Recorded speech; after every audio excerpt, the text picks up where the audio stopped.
अनेकांच्या पोटातील ओठावर येणाऱ्या गुपितांची बिनधास्त मांडणी करणारं बातमीपत्र। गुजरातमधून छत्तीसगड राजस्थानकडे जाणारे 85 उंट चोपडा पोलिसांनी ताब्यात घेतलेत। त्या उंटांना पायी निर्दयपणे घेऊन जात असल्याचे चोपडा ग्रामीण पोलीस स्टेशनच्या हद्दीत आढळल्यानं ही कारवाई करण्यात आली। यात 85 उंट हे 16,31,000 रुपये किमतीचे जप्त करण्यात आले। सदर उंटांना पायी सतत चालवत नेल्यानं व त्यांना खाण्यापिण्यास न दिल्यानं ते अशक्त झालेत। उंटांना निर्दयपणे वागणूक दिली असल्यानं चोपडा ग्रामीण पोलीस स्टेशनला गुन्हेगारांवर गुन्हा दाखल करण्यात आला। या कारवाईत 4 जणांना ताब्यात घेण्यात आलं असून सदर उंटांना गोशाळेत रवाना करण्यात आले। उंट वाहतूक करणाऱ्यांकडे योग्य ते कागदपत्र असेल आणि त्यांचा हेतू चांगला असेल तर त्यांना सोडण्यात येईल, अन्यथा चुकीच्या गैरमार्गाने वाहतूक करणारे आमच्या चौकशीत आढळून आले तर त्यांना कोर्टामार्फत सोडावे लागेल, असे चाळीसगाव विभाग सहाय्यक पोलीस अधीक्षक रमेश चोपडे यांनी सांगितलंय।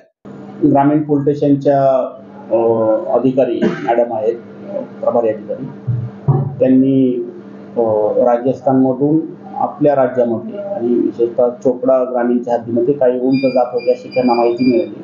त्यांनी ते उंट ताब्यात घेतले। त्याचे डॉक्टरांकडून जे व्हेटरनरी डॉक्टर आहेत त्यांच्याकडून त्याचं मेडिकल करण्यात आलेलं आहे। आता सध्या त्याचा तपास आणि चौकशी सुरू आहे। जे योग्य कारवाई होईल त्याच्यामध्ये डॉक्टरांचे मेडिकल सर्टिफिकेट, जे वाहतूक करणारे जे व्यक्ती आहेत त्यांचा जबाब, त्यांच्याकडे करण्यात आलेली चौकशी, त्यांनी समजा ते कुठं जाणार होते त्याबाबतची चौकशी, ही सर्व चौकशी पूर्ण करून त्याच्यामध्ये योग्य कारवाई केली जाईल।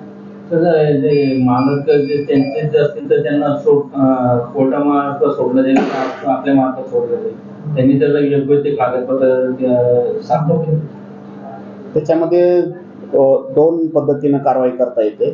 जर त्यांची कारवाई, त्यांची जर कागदपत्र योग्य असतील आणि आमच्या चौकशीत असं निष्पन्न झालं की त्यांनी हे जे गुरं आहेत किंवा जे उंट आहेत हे चांगल्याच हेतूने, चांगल्या कामासाठी वाहतूक केलेली आहे असं आमच्या लक्षात आले तर त्यांना आमच्याकडून सोडवण्यात येईल।